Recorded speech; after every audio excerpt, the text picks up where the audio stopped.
Eh, Hoy nos toca la 38ª lectura, parece que es del libro de Números, en hebreo, Bamidbar.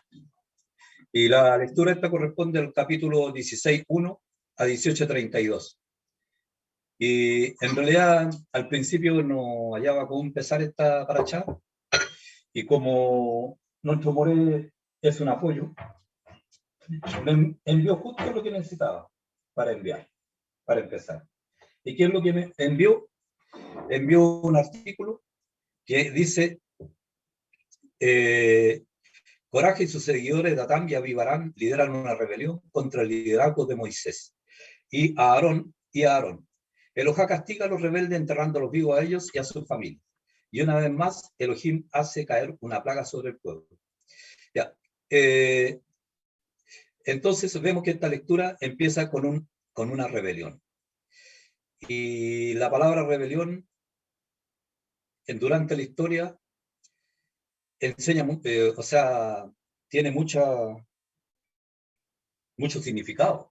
Los pueblos siempre se han rebelado contra tiranía o contra gobiernos malos o contra cosas que no les gustan. Y aquí, justamente, el pueblo de Coré hace una rebelión con un grupo de los hijos de Israel. Y se rebeló Coré, hijo de Izar, hijo de Coat, hijo de Leví, con Datán y Abimarán, hijo de Eliab, y On, hijo de Pérez, hijo de Reubén, y se alzaron contra Moché junto con algunos de los hijos de Israel, 250 jefes de la congregación escogidos en la asamblea, hombres de renombre. Esto está en Bamidbar 16, del 1 al 2. O sea, números. Y ya habíamos visto una parte. Después dice: el jefe de cada tribu deposita su vara dentro de la tienda del encuentro. La vara de Aarón brota, produce brotes y da almendras. Y eso es un anticipo también, porque la Torá habla mucho de estas cosas, de la resurrección de algo que no tiene vida, como ocurrió con nuestro Yeshua. Entonces la vara de Aarón florece, da hojas y almendras. Se establecen los Kohanim y los levitas y se les asigna la responsabilidad de administrar las donaciones del santuario. Todas las ofrendas de los primogénitos irán a parar a los Cohen, sacerdotes, y todos los diezmos se destinan a los levitas en compensación por los servicios que prestan. Yo, de esta porción, de lo que indicó aquí nuestro Moré en el WhatsApp que nos envió, voy a tocar la primera parte. Entonces veamos qué sucede en esta lectura y qué implicancia tiene hoy para los que atravesamos el desierto en este segundo éxodo, porque nosotros estamos en el segundo éxodo, como ya hemos visto en parachadas anteriores, o sea, en estudios anteriores. Pero ahora, ¿cuál es la diferencia? Estamos sin la hiela nube en el día y el fuego durante la noche. Y además tampoco la roca de donde mana agua, pero sí con la noticia que nuestro Mashiach nos dejó un consolador y su promesa de que vuelve pronto. Y Galut, Apocalipsis 22:7. Pongan atención, yo vengo pronto.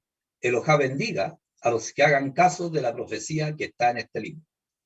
Pero en esta travesía, Mashiach tampoco nos ha dejado solos. Mateo 28:20. Enséñenles a obedecer todo lo que yo les he enseñado. Yo estaré siempre con ustedes hasta el fin del mundo.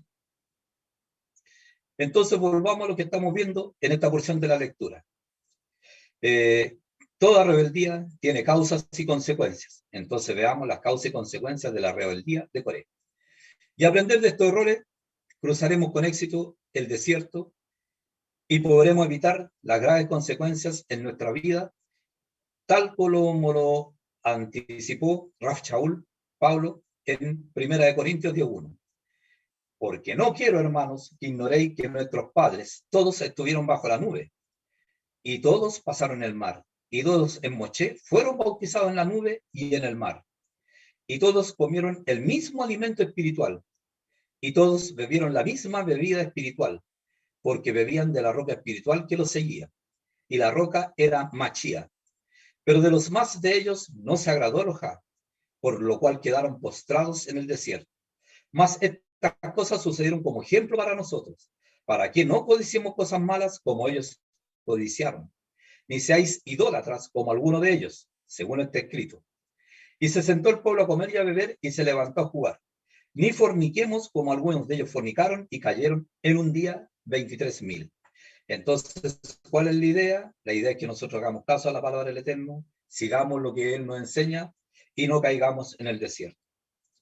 Y la rebelión de Coré está basada en 4 grandes cosas: por orgullo, celos, ambición, resentimiento. Motivos que llegaron a este grupo de hombres a rebelarse contra la autoridad de Moshe. ¿Y por qué comienza la porción con la genealogía? Lo primero que notamos es que Coré es un levita, y Datán y Abimarán eran de la tribu de Reuben. ¿Y qué tenían en común? Miremos la vida de Coré. Como Moshe y Aarón eran de la tribu de Leví, en su tercera generación, Moshe y Aarón eran hijos de Amram, el primogénito de Coat, el hijo de Leví, y Coré era el hijo mayor de Isaac, el segundo hijo de Coat. Por lo tanto, tenía derecho a ser nombrado príncipe de los coatitas, ya que Moshe era el dirigente del pueblo y Aarón el sumo sacerdote, el Cohen. Pero como leímos el número 330, su primo Elisafán había sido nombrado para este cargo. Número 330, y el jefe del linaje de la familia Coat, Elisán, hijo de Uriel. O sea, según Coré, uno menor. ¿Y qué pasaba con Datán y Abimarán? Eran descendientes de la tribu de Rubén, quien por ser el primogénito de Jacob tenía todo el derecho de preeminencia y doble porción de la herencia. Pero Rubén transgredió contra su padre y perdió su primogenitura, la cual fue entregada a Joseph, a los efraimitas, hasta el día de hoy. Génesis 35, 22. Aconteció que cuando moraba Israel en aquella tierra, fue Rubén y durmió con Bilhá, la concubina de su padre, lo cual llegó a saber Israel. Y aquí usa Israel, porque se refiere a la parte espiritual. Génesis 49, 3, 4. Rubén, tú eres mi primogénito, mi fortaleza y el principio de mi vigor, principal en dignidad, principal en poder, impetuoso como las aguas, pero no serás el principal por cuanto subiste al lecho de tu padre. Entonces te envileciste subiendo a mi estrado. Esta es la profecía de Jacob dada a su hijo Rubén. Así que estos dos hombres tenían en su corazón el dolor de no ser dirigentes o no haber sido tomados en cuenta criticando el accionar de Moshe. Nosotros siempre decimos que el Eterno hace las listas y nombra, y quizás muchos versículos se repiten, pero con distinto nombre, porque todos tienen que ser tomados en cuenta. Y aquí uno dice, bueno, ¿y qué pasó con Coraj, Datán y Abimarán? Que seguramente no los tomaron en cuenta. No, pues si los tomaron en cuenta. Ya eran levitas. Y ya habían cultivado su desagrado con respecto a Moshe y Aarón, ya hace un tiempo atrás, lo que se traduce en sus palabras. No fue una rebelión espontánea. Se sentían con derechos a ser dirigentes del pueblo y rechazaban la voluntad del Eterno. ¿Cuántas veces en nuestro pasar por esta vida, aunque nosotros somos como una brizna de pasto, hemos visto que ha ocurrido esa cosa? Bamidbar 16:3.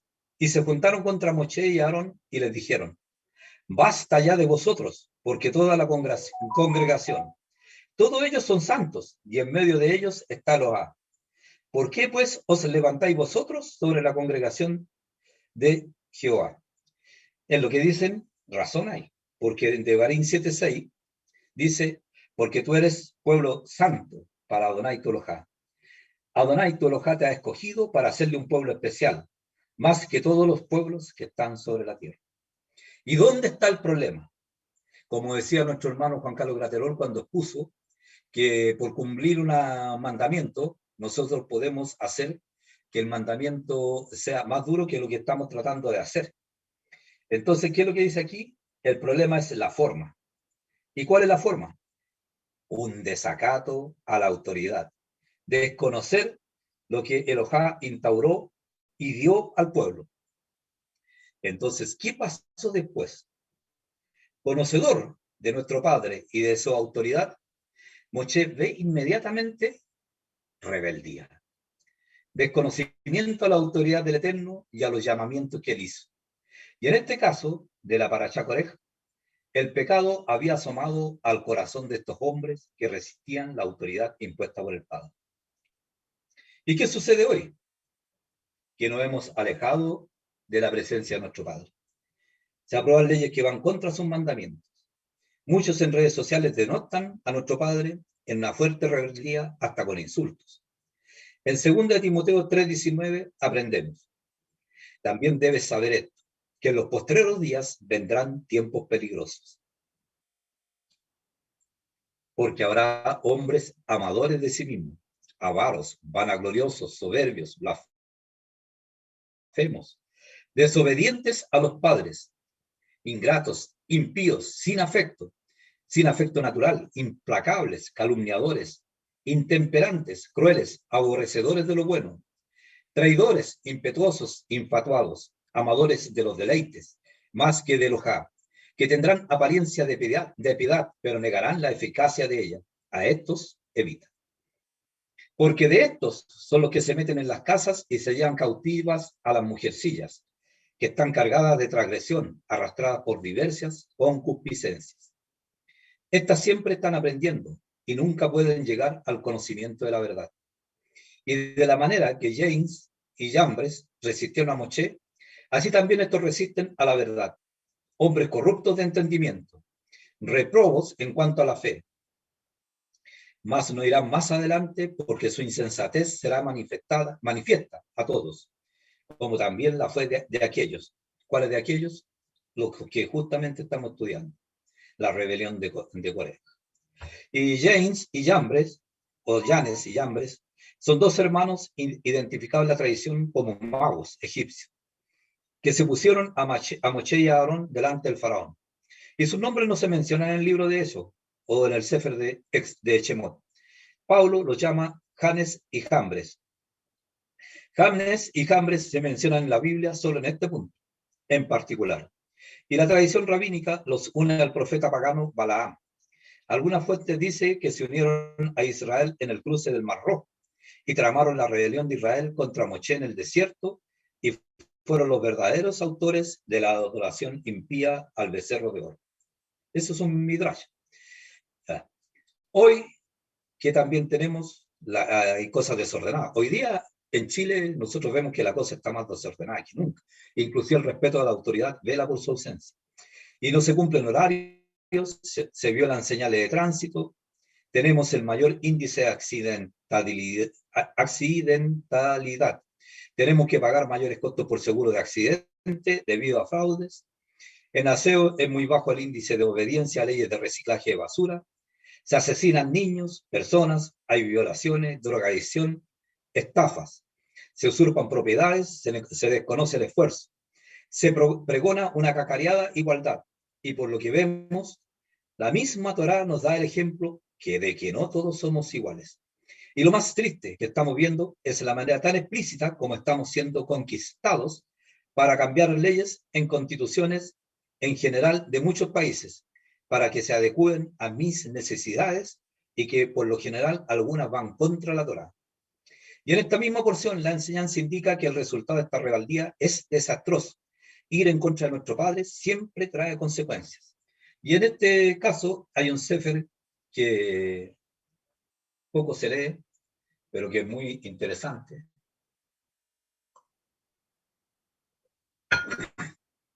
Y además es una pura hojita nomás, que es el libro de Judas, en 3:16.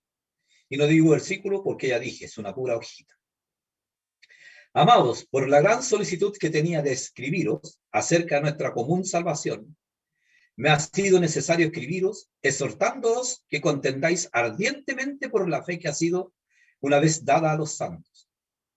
Porque algunos hombres han entrado encubiertamente, los que desde antes habían sido destinados para esta condenación. Hombres impíos que convierten en libertinaje la gracia de nuestro Elohá, y niegan a Elohá, el único soberano, y a nuestro Adón Yeshua. Mas quiero recordaros, ya que una vez lo habéis sabido, que Adonai, habiendo salvado al pueblo, sacándolo de Egipto, después destruyó a los que no creyeron. Y a los ángeles que no guardaron su dignidad, sino que abandonaron su propia morada, los ha guardado bajo oscuridad, en prisiones eternas para el juicio del gran día, como Sodoma y Gomorra. Y las ciudades vecinas, las cuales de la misma manera que aquellos habiendo fornicado e ido en pos de vicios contra naturaleza, fueron puestos, por ejemplo, sufriendo el castigo del fuego eterno. Y no obstante, de la misma manera, también estos soñadores mancillan la carne, rechazan la autoridad y blasfeman de las protestas superiores. Ya, lo vamos a dejar hasta ahí nomás porque es más largo, pero ustedes lo pueden buscar. Está en Judas 3 al 16. Y ahora miremos un poco hacia los hijos de hoy día, en que basta una pequeña molestia y se rebelan contra sus padres. ¿Y qué indica Adonai en su palabra? No uso forma pretérita, porque nuestro Padre en su misma enseñanza nos habla hoy. Por eso que indica Adonai en su palabra. Y esto es muy fuerte, ¿eh? Dice Devarim 21, 18, 21. O sea, Deuteronomio. Si alguno tuviera un hijo contumaz y rebelde, que no obedeciera a la voz de su padre, ni a la voz de su madre, y habiéndole castigado, no les obedeciere, entonces lo tomarán su padre y su madre, y lo sacarán ante los ancianos de su ciudad y a la puerta del lugar donde viva. Y dirán a los ancianos de la ciudad, nuestro hijo es contumaz y rebelde, no obedece a nuestra voz, glotón y borracho. Entonces todos los hombres de su ciudad lo apedrearán y morirá. Así quitarás el mal de en medio de ti, y todo Israel oirá y temerá. Y aquí vemos lo fuerte que podría ser el castigo en cuanto a la rebelión. Y si es así, ¿por qué va en completa transgresión a las palabras de nuestra enseñanza? Efesios 6:2-3. Honra a tu padre y a tu madre, que es el primer mandamiento con promesa, para que te vaya bien y seas de larga vida sobre la tierra. Shemot, Éxodo 20:12. Honra a tu padre y a tu madre para que tus días se alarguen en la tierra que Adonai tu Elohá te da. Devarim 5:16. Honra a tu padre y a tu madre como Adonai tu Elohá te ha mandado para que sean prolongados tus días y para que te vayas bien sobre la tierra que Adonai tu Elohá te da. 3 veces, porque 3 veces el Eterno nos da indicaciones para que nosotros realmente entendamos. Y podemos dar gracias que hoy no se aplica. Desconozco si alguna vez se aplicó. Lo que sí, hoy nuestros hijos, lejos de la Torá, hacen muchas cosas indebidas y lamentablemente en algunos colegios se ha dejado de lado la lectura de la Biblia e inclusive el tema también de la religión, cosa que le enseñaba moral y buenas costumbres. Pero bueno, nuestro mundo así camina hoy. La Torá es nuestra luz, nuestro camino seguro. Es hora de reflexionar y detenernos. Aún entre quienes dicen ser creyentes, vemos mentira, engaño, celos, desprecio por quienes fueron llamados a servir al Eterno. Y un desconocimiento claro de la soberanía del Eterno. Si el pecado está a tu puerta, como le dijeron a Caín, es hora de volver en arrepentimiento al Eterno. Y la autoridad del Todopoderoso, el Elohim de Israel, no se discute. Mateo 12:30. El que no es conmigo, contra mí es. Y el que conmigo no recoge, desparrama. Cuando cuestionamos la Torá, prácticamente estamos participando de la rebelión de Coré. Hoy en día hay muchas cosas que se dicen de la Torá. Una de ellas es la teoría de la dispensación, en que hay una nueva Israel llamada espiritual, y que Elohá ha desechado a su pueblo. Pero este es un ejemplo y no lo voy a tratar acá. Jeremías 31:37. Así ha dicho Adonai: si los cielos arriba se pueden medir y explorarse abajo los fundamentos de la tierra, también yo desecharé toda la descendencia de Israel por todo lo que hicieron, dice Adonai. Acordémonos, hermanos, que Egipto y Babilonia no fueron juzgados por sus transgresiones, sino por lo que le hicieron a Israel. Por lo tanto, el mundo también va a ser juzgado por lo que le ha hecho a Israel.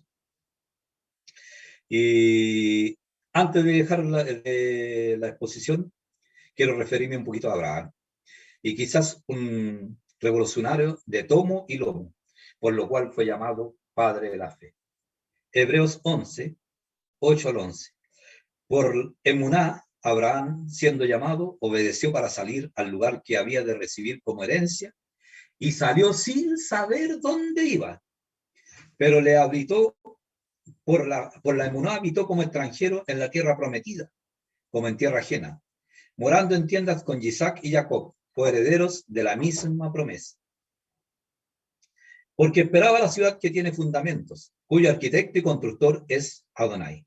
Y por emuná también la misma Sarai, siendo estéril, recibió fuerza para concebir y dio a luz, no, y parió, aún fuera del tiempo de la edad, porque creyó que era fiel quien lo había prometido.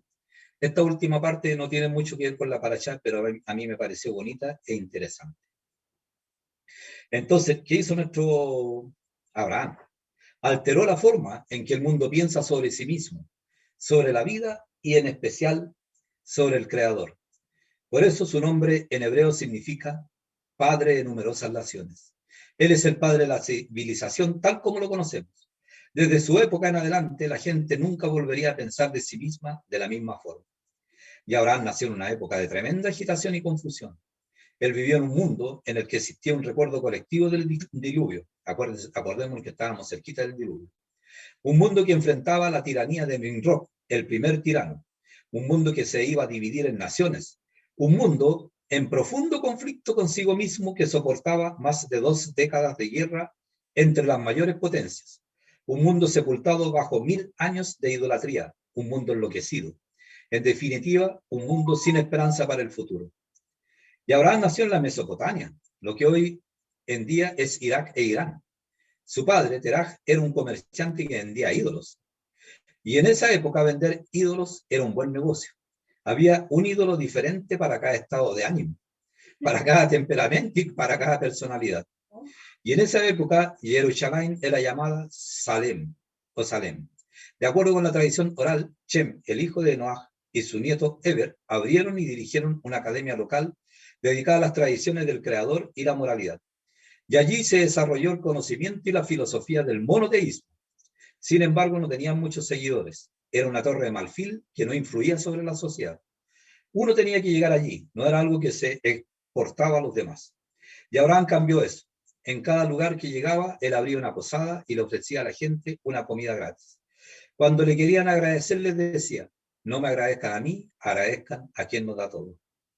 Y asimismo, en todas partes donde estuvo Abraham, abrió una escuela. En nuestros términos, podríamos decir que estableció instituciones de beneficencia y educación. A través de esas instituciones fue capaz de llegar a decenas de miles, sino millones de personas. Y el día de hoy seguimos hablando de Abraham. Y bueno, yo podría escribir muchas cosas sobre Abraham, pero por el tiempo le dedico mi admiración a su valentía y el poder salir de la idolatría, marcando una revolución en lo conocido y también en la valentía de ofrecer a su hijo en sacrificio, marcando una revolución contra una ley natural, pero sí con una emuná, una fe que quizás nosotros, creyentes en la heredad que nos dejó y en nuestro Mashiach, no alcancemos, pero sí lo estamos intentando. Y también, hermanos, dentro de nuestras cosas, dentro de mi camino recorrido, yo escuché una vez a un pastor, a un moré, decir, yo preparo estudios, yo me preocupo por mi talmidín, les trato de enseñar, pero ellos no me responden. Hago una pregunta y muy pocos responden o levantan la mano. Hermanitos, lleguemos con... respetemos el sacrificio de nuestro hermano Ariel y lleguemos con la parashá leída. Por lo menos que seamos capaces de articular preguntas y de tener inquietudes. Porque, ¿cuánto es? Nuestro Moré estudia para enseñarnos y para que nosotros aprendamos y podamos avanzar en la fe. Entonces no desechemos ese conocimiento que tan ricamente nos entrega semana a semana. Shalom, hermanito, y espero que haya sido de buena enseñanza y provecho. Gracias por atender mi estudio. Amén.